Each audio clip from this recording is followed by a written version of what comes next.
I'm honored to be here tonight and share the stage with such amazing people, share this space with such amazing people. And I don't say that just to say it. I really feel that. I feel honored to be here tonight witnessing this moment. I probably type way too much shit, so just bear with me.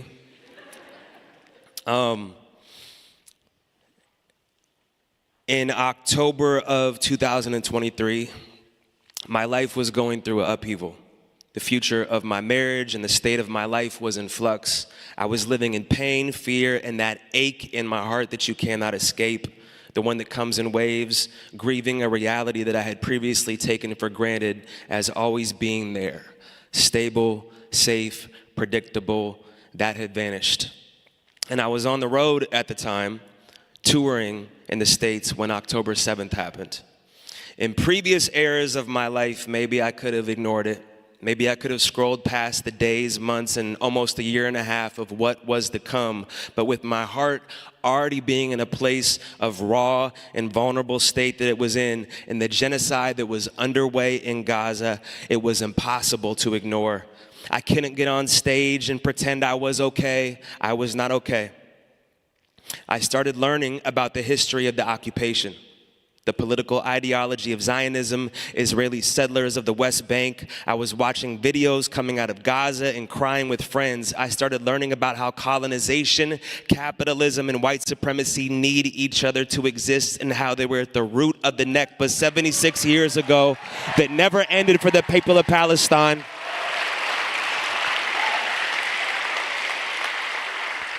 I was taking it all in, and I was silent. I was scared. I was thinking about myself.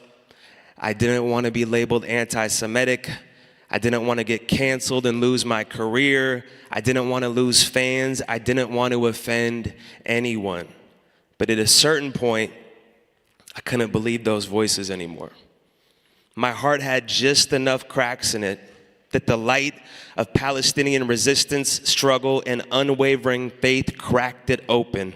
I was experiencing what happens when the internal pain from being silent outweighs the risk of speaking up in moments of injustice. And once you see it, you can't unsee it.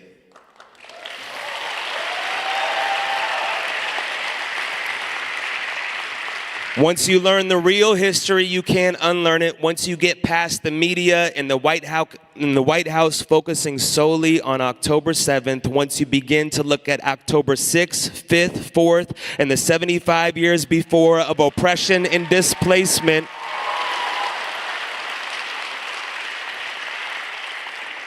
that's when the truth opens up.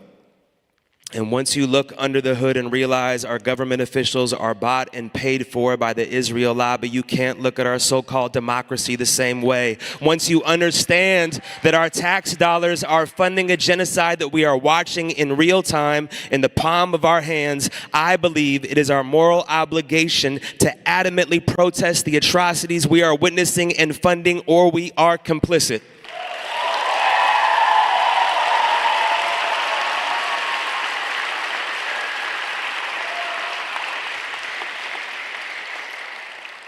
But lecturing others about morals doesn't work.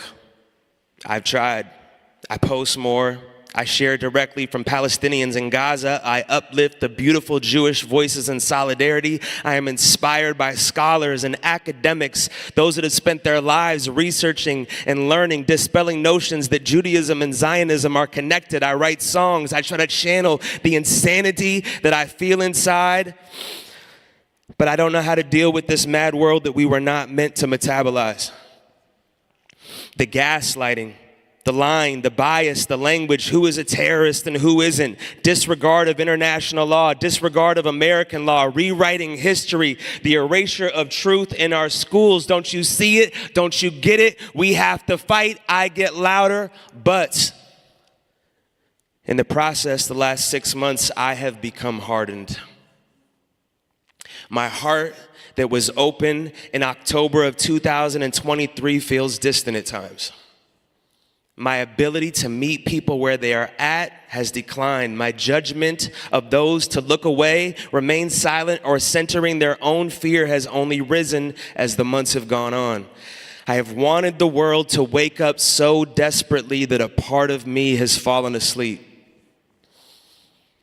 And I keep coming back to the question, how do we get people to care? How do we get people to care?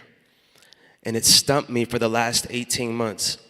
And in this last week, I've realized I've been asking the wrong question. The question isn't how we get others to care.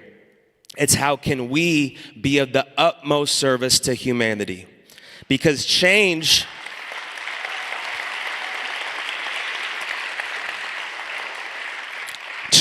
occurs when we cultivate our own light, not dimming ours to match another's shadow.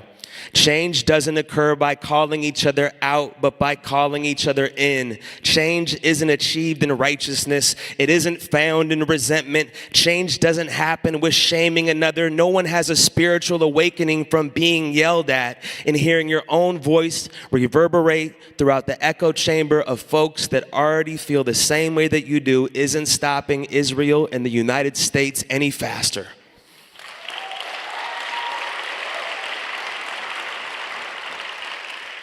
True change occurs in the spirit.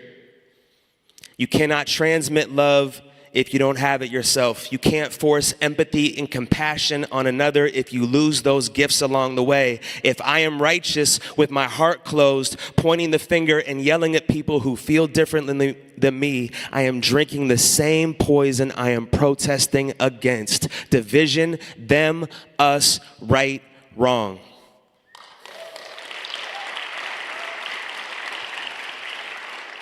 So in this moment of dire urgency, with the next phase of genocide and ethnic cleansing underway, with our feeds flooded with a new era of martyred innocent Palestinians, when we open up our phones with our rage, our tears, our unanswered pleas in the face of a fascist government, how can we bring people in? How can we meet people where they are at? Coming to the table with all the stories we have been told, with all the baggage our ancestors accumulated along the way. Because we've been told some lies. Lies that uphold oppression, that doubled down on division. Lies that fueled fear as a mechanism to drive us further apart from one another. How do you show the necessity of collective liberation if we have never truly experienced it? How do you uproot the insane notion that we are separate from the Palestinian struggle? How does our own fear influence how we respond or justify violence against the most vulnerable populations? How do we unsubscribe to past generations' fences, walls, identities that perpetuate the disease thinking them versus us? How do we mobilize?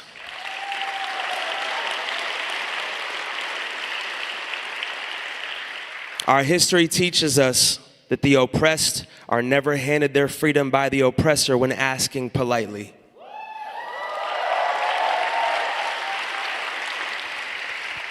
As people, we are far more powerful than our governments want us to believe.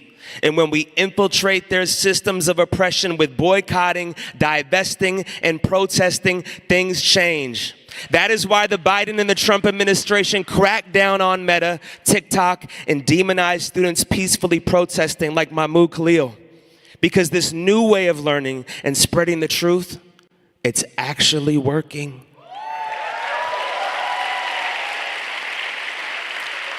My heart is not the only one that has been opened by Palestine. Millions of people around the world are having the same awakening from witnessing Palestinian faith, resistance, and struggle. The narrative is shifting. The people are the storytellers. The old guard of relying on Western media for accurate reporting is in shambles. They want to control the narrative, and they cannot.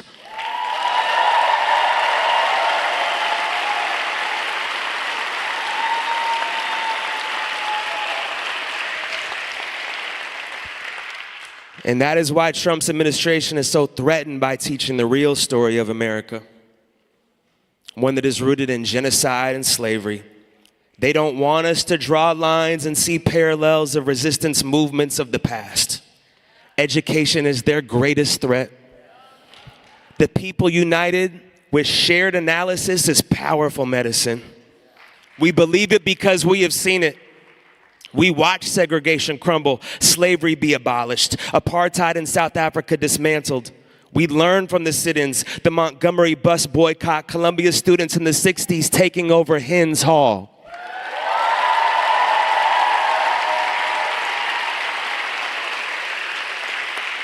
We have been shown by previous generations what it looks like to resist oppression and the seemingly insurmountable systems of supremacy that fall apart.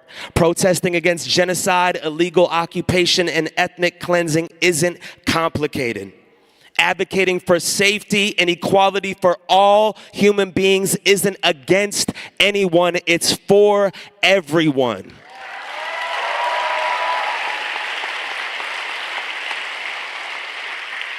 We are literal guests on this earth, a rock spinning in space. We are here to make it better for all, not some. Not just for ourselves or the people that look like us or speak the same language or believe in the same God, but for those that are suffering the most. The structures that enable us to emotionally distance ourselves from another's fight to exist must be eradicated.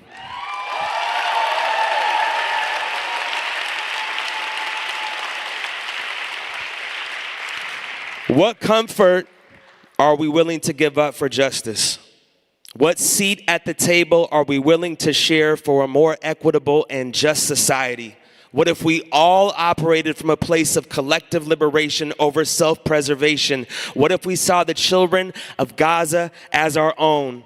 What if we heard our own 6-year-old in the voice of Hen Rajab begging to a 911 operator for someone to come save her? What if we saw ourselves in the men and the boys with black bags over their heads, stripped of their clothing, numbered, zip-tied, heading to the most inhumane torture one could imagine? What if we felt their hunger? What if we imagined their thirst?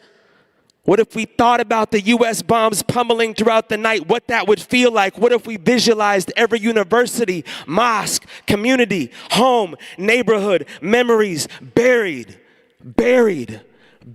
under the same rubble that was suffocating our relatives and our loved ones? What if we saw ourselves? What if we didn't see them? What if we saw us?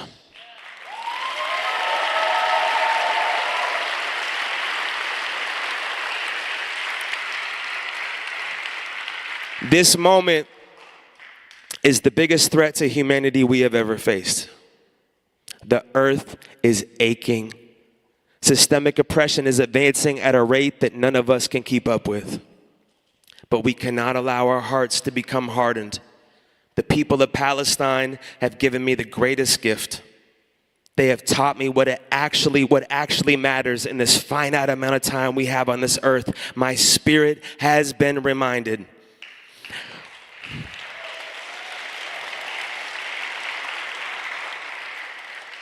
I want to live in a world where standing up against genocide isn't brave, it's human. I want to live in a world where using our platforms to condemn ethnic cleansing isn't a risk, it's a given. I want to live in a world where advocating for the most marginalized isn't rewarded, it is expected. I want my children to know that Palestinian liberation is their liberation, is our liberation. They are not separate.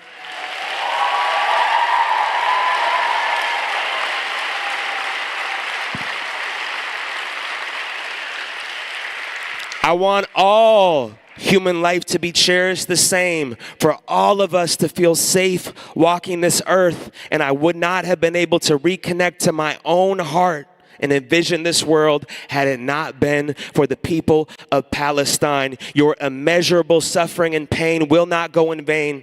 It has ignited this world. The next generation is alive, loud, growing, and unapologetically committed to this movement. We will not forget you. We are right here. We are not going anywhere. Free Palestine.